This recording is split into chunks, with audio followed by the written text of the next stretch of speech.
Hey guys, I'm just going to read through this material quickly. If you need the audio, continue to listen. If you don't, read through it yourself. Who kidnapped the principal? You arrive at school to learn that your principal has been kidnapped. The following evidence and interviews have been collected, and the superintendent is seeking the students' help to infer what may have happened and who the culprit might be. Work with your team to create a possible explanation and suspect to present to the administration. Again, I know you'll be working alone, but go ahead and take in all the information and see what you can decide based on the inferencing information given. The crime scene. When the police entered the scene of the crime, the principal's office, they observed the following. Both chairs were knocked over and the books had fallen off the shelf beside the desk. The office was visibly messy with week-old food, banana peels, apple cores, dishes with dried food, as well as papers scattered all over his desk and floor that witnesses say is common state of his office. Eyewitness accounts. Rhonda Moss states that when she left for the day at 4 p.m. to meet with the school district, Mr. Henry was in his office. He was meeting quickly with Beau, who she stated looked upset. Beau left the meeting to go to his evening job at Le Bon Super.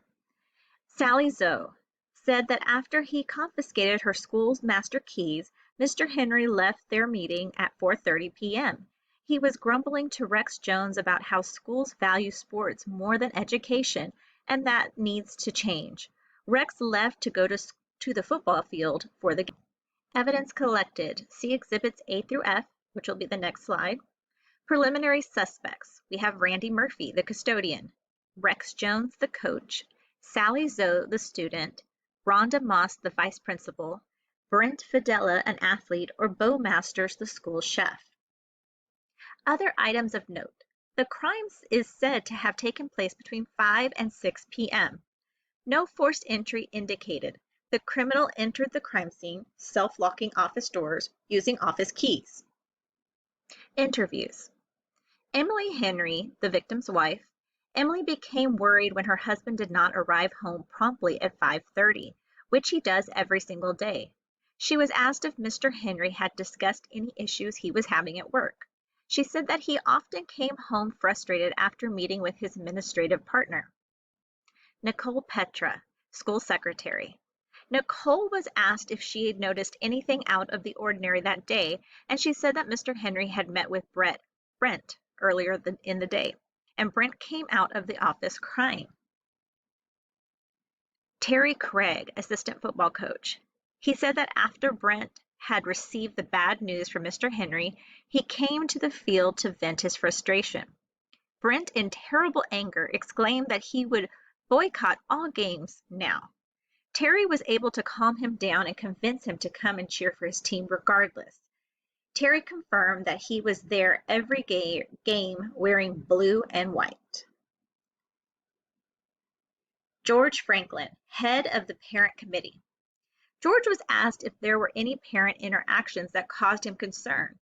He had met with both Sally and her mother regarding the decision about student council and Brent and his father regarding his removal. Both interactions became quite heated. Eric Holster, custodian. Eric stated that Randy was planning to lodge a formal complaint with the Working Conditions Department. Eric said that Randy spoke very poorly of Mr. Henry and often muttered angry comments about how he wasn't going to put up with this much longer. These are now the exhibits. Exhibit A is a resume of a new coach. Exhibit B is number 7, Fidella. It's a jersey. Exhibit C, a report card for Brent Fidella. Exhibit D is an email to Mrs. Ann Zoe at zoelaw.com. It's for a disciplinary hearing. Hello, Mrs. Zoe. I want to remind you about the meeting at my office today after school. I do realize Sally feels the removal from her position is not a fair consequence, but the students need a positive role model in such an important leadership position. I hope we can come to a resolution today. Sincerely, Mr. Henry. Exhibit E is the student disciplinary school form. It says, Rhonda, why are these not done yet? Take care of this. And the last exhibit is Exhibit F. It says, my suggested cafeteria menu. There's a list of items: shepherd's pie, meatloaf, Caesar salad, chicken a la king, spaghetti, and there's some notes along the side. One says, cut this item, kids won't like this, or this. Now it's your turn to make some inferences. The next sheet you can type in, and it has the options for what you are inferring and going beyond that. So number 1 says, what can you infer about the victim? So this is the person that the action is happening to. So what is happening and who is it happening to?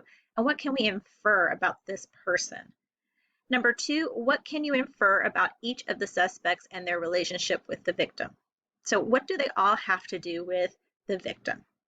And then number 3, who do you think is the most likely culprit? Who do you think did it? What evidence did you use to come to your conclusion? So this is where we need to use text evidence to support. What do we find in the evidence? What do we find in the text that supports that this person is guilty? Use complete sentences when filling this out.